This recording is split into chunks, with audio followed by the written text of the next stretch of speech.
here. Make it off at your... Good evening and welcome to the PressStart Radio Hour, the next evolution in haunted storytelling. Together we explore some of the most horrifying stories ever told. From ghosts and ghouls to monsters and demons, no scary thing is off limits. So if you are brave enough, come join us for the PressStart Radio Hour. We apologize for the shivers down your spine.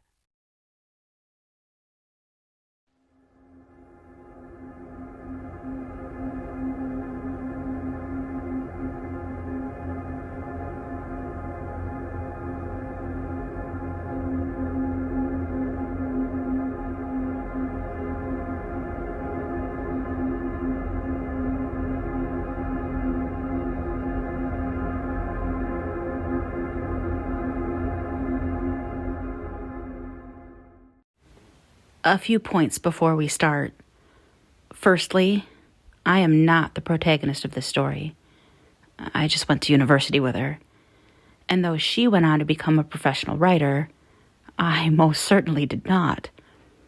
She'll be taking over for me further down, but until then, please forgive my slightly awkward delivery while I give you guys the necessary context. Secondly, I don't know what you'll make of the following events, and I'm sure many of you might consider it all some sort of a hoax. I wasn't present for any of what transpired in Phoenix, Arizona, but I can vouch for the person who wrote the following logs.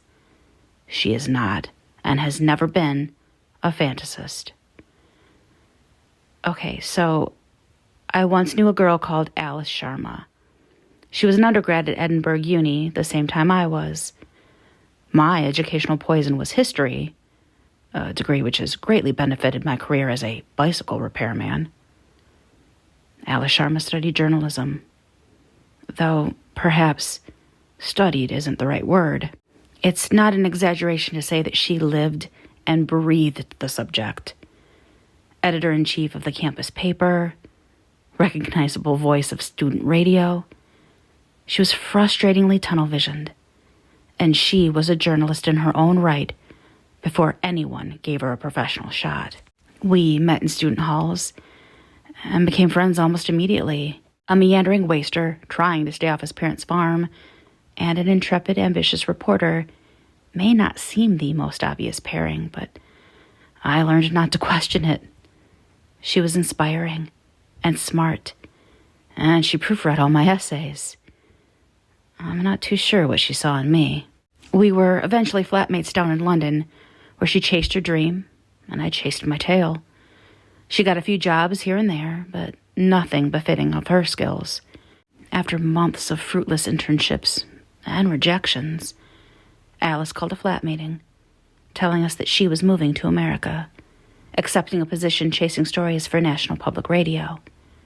The job had come out of the blue, the result of a Hail Mary application she thought had been dismissed out of hand. We threw her a bittersweet going-away party and put the room up for rent. That party was the last time I saw Alice Sharma. She dropped out of contact a few months after her departure. Complete radio silence. I assumed she was just busy, so I carried on with my small but happy life and waited for her to pop up on television with some important words below her name. Chief correspondent, senior analyst, something like that. The radio silence was broken last week. And for reasons you'll glean further down, I'm less happy about it than I would have thought. Arriving home from work, I found a lone email in my otherwise bare inbox. An email that would later be described as suspicious by my tech-literate friends. Despite being born in the early 1990s, I didn't own a computer until uni, and I've missed several important lessons in the world of cyberspace. Lessons like, don't call it cyberspace, of course, and more importantly, don't open emails with no text, no subject, and no sender's address. I realize most of you would have deleted this anonymous blank email immediately. Well, my friends certainly would have. But beyond my basic ignorance about online safety, something further compelled me to open it. The only thing of substance in the entire message was a zipped folder labeled left.right.as. I don't have to explain what I was hoping those final initials stood for. Opening the zipped folder, I found myself staring at a stack of text files, each one titled with a date, continuing sequentially from the very earliest file, 07/02/2017. To any Americans in the room, this is the 7th of February. I've read the file a few times and shown them to some friends. They don't know what to make of it either. And they certainly aren't as concerned as me. They think Alice is just in a creative writing phase. And if I didn't know her, I'd have to agree. But the thing is, I do know her. Alice Sharma only cares about the truth. And if that's the case with these files, insane as it may sound, then it's very possible my friend has documented her own disappearance. The people who suggested this forum said you discussed strange occurrences, etc. If you guys have come across anything to do with these files, or know any of the people involved, then please send any information my way. Has anyone ever heard of the left-right game? The left-right game, Draft 1, 07/02/2017. They say great stories happen to those who can tell them. Robert J. Guthard is an exception to that rule. As I sit at this table, sip his coffee, and listen to him recount the past 65 years, it sounds like he's reading off a shopping list. Every event, his first job, his second wedding, his third divorce, none of them receive more than 1 or 2 sentences. Rob plows through the years, the curt, dispassionate curator of his own personal history. Yet the story itself is so fascinating, so rich with moments and so vividly meandering, that it somehow stands on its own merits. It's a great story, no matter how you tell it. By the time Rob was 21, he'd gotten married, had a son, worked as a farmer, a mover, a boat engineer, and grown estranged from his spouse. Here's him talking about that. Of course, my wife started to get dissatisfied. I was away a while. For work? Vietnam. You were in Vietnam? How was that for you? I ain't been back since. And that was everything he had to say considering his first divorce and the entire Vietnam War. Rob had 4 marriages after that, and even more professions. After the war, he worked with a firm of private detectives, got shot at once by the mob, then became a courier, which is how a poor boy from Alabama got to see the world. I've been to most of the continents with that job. Been to India. You from India? My mom and dad are from India, yeah. See, I could tell. He'd been arrested once in Singapore after one of his packages had been found to be full of white powder. He spent 3 days locked up before someone got around to checking the substance. It was chalk. A friend he made during his brief custody, Hiroshi Sato, invited Rob to stay with him in Japan. Just getting over the breakup of his 3rd marriage, Rob took the offer. He stayed in Japan for another 5 years. Japanese were good people, good manners, but they all got these urban legends and ghost stories that Hiroshi was crazy for. Spent all of his free time chasing them down. Like, you heard of Joro Gumo? I don't think so. Well, she's the spider lady, lives in the Joro Falls in Izu. Meant to be real pretty, but real dangerous. Hiroshi took us out there to get a picture of her. Did you ever meet Joro Gumo? Nah, she didn't show. None of them did.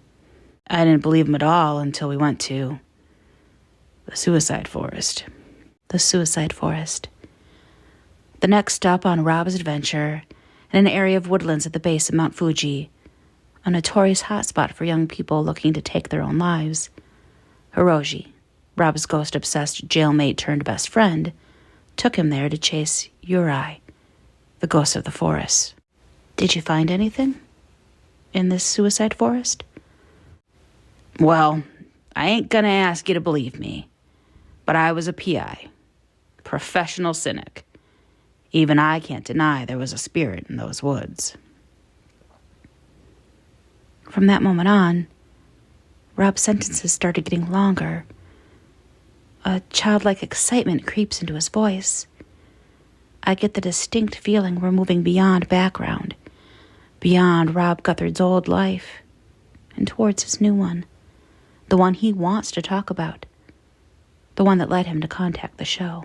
It walked up to me through the trees, looked like static you see on a TV screen, but it had a human shape almost.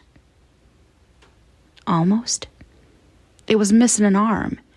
It reached out to me, but I bolted out of the forest so fast, Hiroji never saw it. Holds it against me to this day. Hiroji had good reason to be annoyed. Rob says that Mr. Sato had been going to the forest 2 to 3 times per year for 3 decades. To have a rookie come along and claim to have seen a Yurei on his first trip, I'd be more than a little cranky. But Rob didn't stay a rookie for long. In fact, it was in those woods that he discovered his current passion, the supernatural, or more accurately, the documentation and investigation of urban legends. Legends like Bloody Mary, the Jersey Devil, Sasquatch. Rob has looked into them all. I figured if one was true, then who knows how many others could be. How many have you proven so far? Since that suicide forest? Ain't none of them had any proof to them.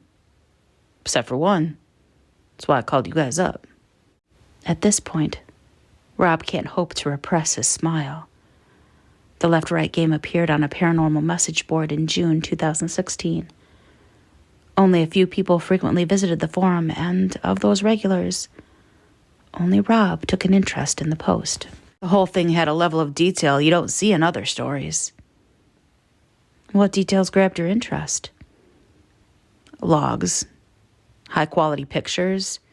The guy documented everything, said he wasn't going to play the game anymore. I think he wanted somebody to keep investigating. And you were that somebody?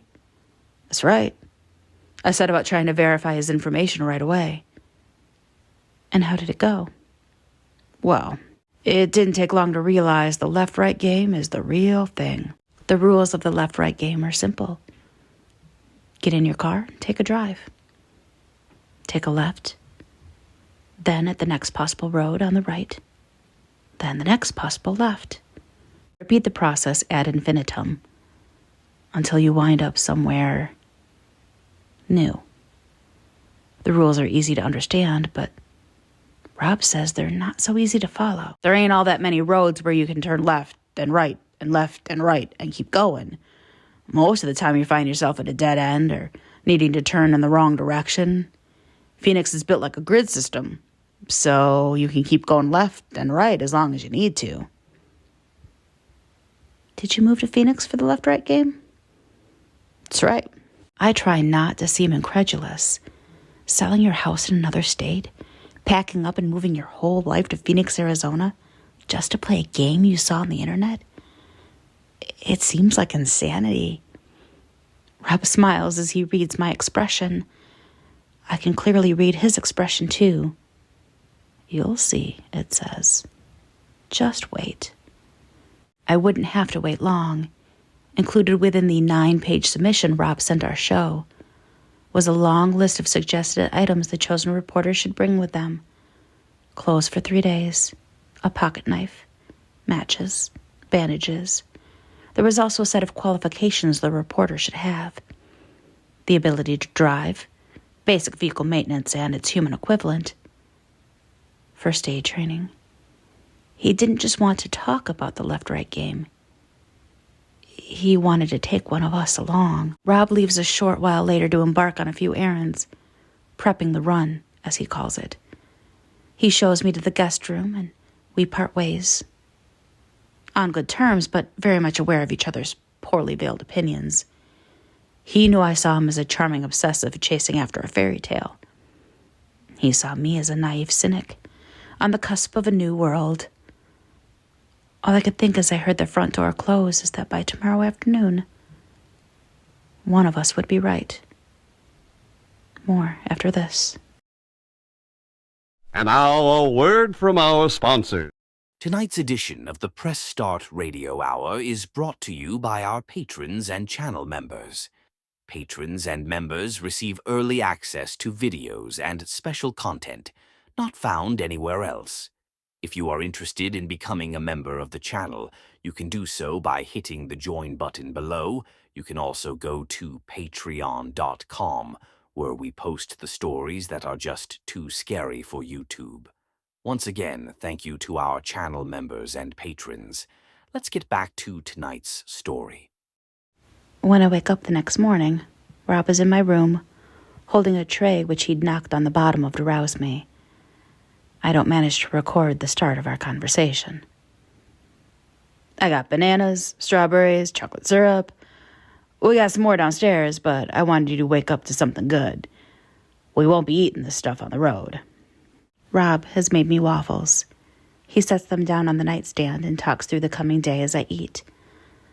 I'll admit it feels a little uncomfortable, waking up in a stranger's home to find said stranger already standing over me, but I quickly move past it. I tell myself that he's an older man, accustomed to living alone in his own house, not usually having to think about boundaries.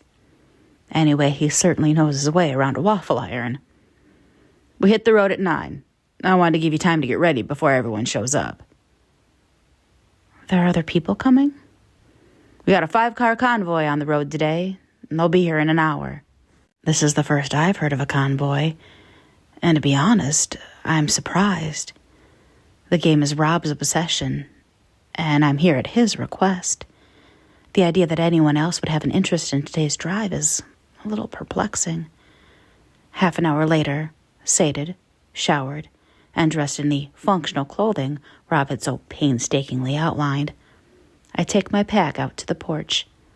Rob's already there, waiting for his associates to show up. I thought you'd be conducting a few more errands. If you ain't prepared by the morning of, you ain't prepared.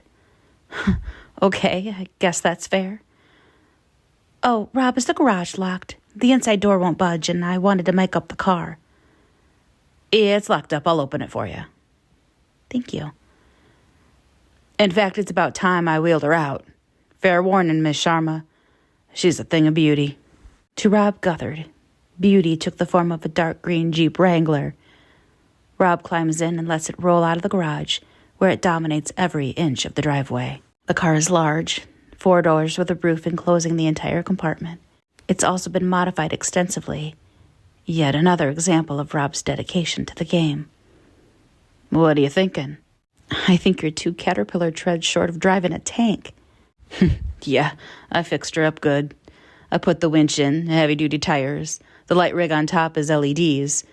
They'll make midnight look like noon, but they don't use hardly any power. Aren't Jeeps open top usually? Not at all. This is the unlimited. I like to have a covered car when I head on the road. I climb in and stow my pack. Rob had removed the back seats to afford more storage space. The place is packed to the brim. Jerry cans of gasoline, barrels of water, rope, snacks, and his own neatly packed set of clothes. I wonder if the rest of our convoy would take the game so seriously.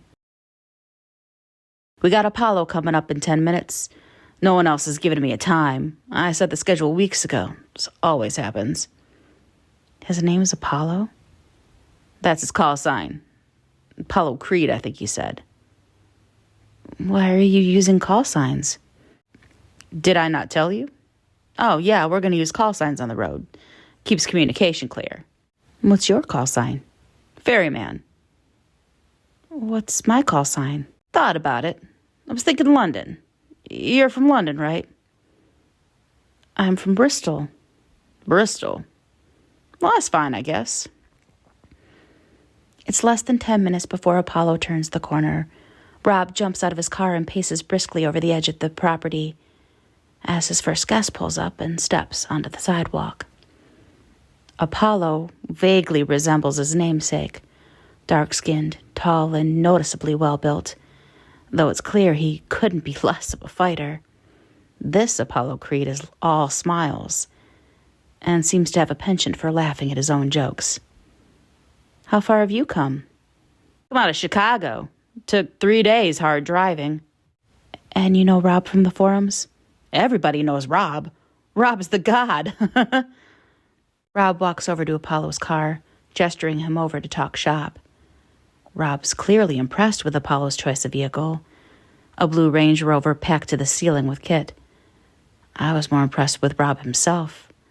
Somehow this 65-year-old farmer's son had become respected in a vast online community. My dad is Rob's age, and he's just discovered copy and paste. The rest don't take long to arrive. 2 Minnesotan librarians, also about Rob's age, pull up in a gray Ford Focus. They're brother and sister, and they've shared ghost hunting as a hobby their entire lives. I find it hard to suppress a smile when they meekly introduce themselves as Bonnie and Clyde. We would have gotten here sooner. We had to drop by to get some blankets. Pleasure to meet you, ma'am. Pleasure to meet you, too. Would you be the journalist? That's right. You used to write for the town paper, didn't you? He's talking to his sister there. She nods. Clyde is clearly the spokesperson for the pair, yet they both seem incredibly shy. Whether they admire the famous outlaws or just the name, it's pretty clear they couldn't be more different from the real thing. Next to show up are Lilith and Eve, English Lit students at New York University and proprietors of the YouTube channel Paranormicon. Unlike Bonnie and Clyde, Lilith and Eve have no issue holding a conversation. As soon as they learn who I am and what I do for a living, they attempt to conscript me to an expedition to Roswell. We have a friend there. He's been seeing He's a seismologist. Yeah, he's been recording readings over the years that show subterranean movement, predictable movement. He's going to let him in July, but we could work it around if you're free. I'll have to check my schedule. Okay, cool. Let me give you my email. They quickly hurry off to film an intro for their latest video, featuring a quick interview with Rob, who seems pretty welcoming of the attention. The last 2 cars arrive within a few seconds of each other. A lithe, strong-willed older woman who goes by Blue Jay, and a young man going by the call sign Ace. Blue Jay has arrived in a gray Ford Explorer. Ace, much to Rob's annoyance, has arrived in a Porsche. Do you think that's going to help on the road? It's my car. What am I meant to do? It's my car. You didn't read my itinerary. You got nothing packed in there.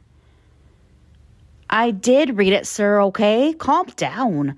I have a bag. I won't ask you for anything. Well, I know that's true. Ace and Rob were off to a bad start. Ace takes a phone call, and despite my best efforts to get an interview with Blue Jay, she doesn't seem interested in talking to a journalist. With 5 cars and 7 travelers waiting for a green light, Rob hands out radios and charging packs, then launches into a quick safety briefing. Wear seatbelts, stay in position, communicate clearly and often. It's at this moment I start to feel a little dismay. I like Rob, and clearly so does everyone else. He'd convinced all of them to drive across the country to join in with his game. I start to wonder what will happen in the likely event that the whole thing isn't real. Would Rob lose the respect of his peers? Would he accept failure when it comes? After seeing the effort he'd put in these runs, the next few hours have the potential to be wildly uncomfortable. With a smile and a few encouraging words, Rob ends his briefing and beckons me over to the Wrangler.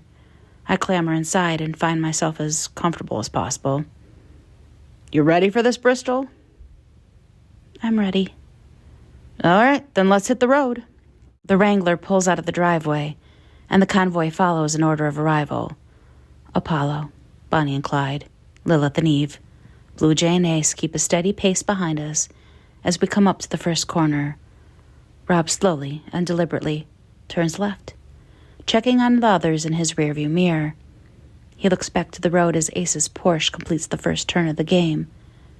Shortly afterwards, Apollo checks in on the CB radio. "This is Apollo for Ferryman. How many more to go, Rob?" "As many as it takes." I can tell Rob wanted to reserve the radio for something other than Apollo's quips. But he seems to like Apollo enough to let it slide. I'm not sure Ace would have received the same treatment. We take the next right, then another left. Now safely assured that everyone's following correctly, Rob speaks my thoughts out loud. "You're wondering the same thing Apollo is." "What do you mean?" "You're wondering how many turns we're going to take before we hit some wall or something. Before you find out it's all just a story." "Does that disappoint you?" "I'd be disappointed if you weren't thinking something like that. But now we're on the road, I gotta say something. And you gotta listen to it." "Okay." "We're coming up to a tunnel soon. Any time before we reach it, you can get out, walk in any direction you like, and you won't be in the game no more. Once we go through, you gotta retrace the route we took to get yourself back out of that tunnel. That's when you're home. And you gotta convince someone to put you back in a car, 'cause I ain't ferrying you back 20 minutes in. You got till the tunnel to skip out on this. Understand?" "I understand. Though, I have to say, I'm getting a little nervous." "Ain't nothing wrong with a little nervous." We've taken 23 turns by this point. Already I feel like we've traversed the city pretty effectively. Rob's heavily modified Wrangler solicits a few impressed glances from passerby, as well as several honks of respect from other Jeep drivers. Other than those few moments, everything seems completely indistinguishable from a regular morning drive. I even start to worry if there'll be anything at all for the story. Reporter takes drive with interesting man isn't exactly Pulitzer-worthy. Turn 33 leads us onto a short, unassuming street. A row of small businesses in a quiet Phoenician neighborhood.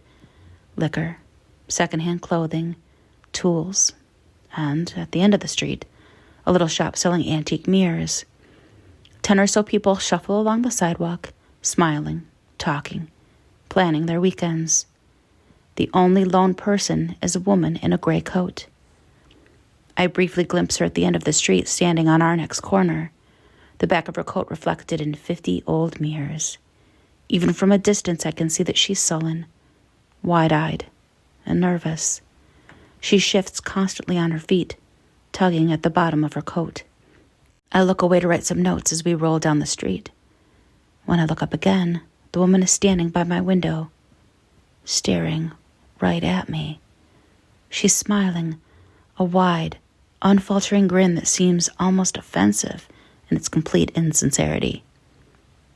Lambs at the gate, hoping for something better than clover, when all they find are things worse than slaughter. "Rob, what's happening?" "Ignore her." He wanted to leave me, so I cut him out. The lake was hungry. It drank the wound clean. "Miss, are you all right?" The smile vanishes. It snaps from her face, and suddenly the woman is furious. "What do you think you're doing? Have you gone mad?" I reflexively press myself back in my chair as the woman, wide-eyed and gaunt, slams her fist against my window with every intent of breaking through. "Would you dance down the lion's tongue? It will shred you, you whore. I will shred you down to your sins, you fucking bastard." Rob puts his foot down, and the Wrangler rolls defiantly away from the woman. As we turn the corner, I watch her as she retches, her every movement cradled in abject hysteria. She yells despairingly at the rest of the convoy, bursting into tears when the last car passes her by. As she shrinks into the rearview mirror, I see her turn to a large mirror on the side of the shop, which the owner is in the process of polishing. I watch as she walks up to it, and with a convulsant scream, slams her head into the glass. The mirror cracks around her forehead, and the owner jumps back in shock, and as the woman pulls her head from the mirror's surface, the fractured spiderweb is dripping red. It all happened in the split of a second, and she quickly swerves from my view as we take the next left. Rob? What was that? She's there sometimes. On that street? On the 34th turn. Who is she? I don't know. She never acted out that much before, though. Must be a special trip. I find Rob's lack of concern a little unpleasant, and his implication that this woman's ravings were the symptom of an internet game leaves me more than a little perturbed. As I see it, there are a few explanations for what just happened, and none of them lead to a comforting conclusion. If we had just encountered a bona fide crazy person, then one could argue that Rob is just seeing what he wants to see. Maybe he'd bought into the game's story so much that every strange but explainable occurrence would be rationalized as the next step in his favorite paranormal narrative. A more elaborate theory, sure, but not unheard of. People have lied to the show before, and Rob was receiving a ton of publicity for his attempt from Lilith, Eve, and I. I admit Rob didn't seem like a liar, but good liars never do. There is a third alternative, however, an alternative which, if you put logic aside, explains all the troubling little details that I couldn't help but notice. Because as strange as the gray woman was, isn't it stranger that no one on the street would react? I couldn't recall a single glance in her direction by anybody on the sidewalk.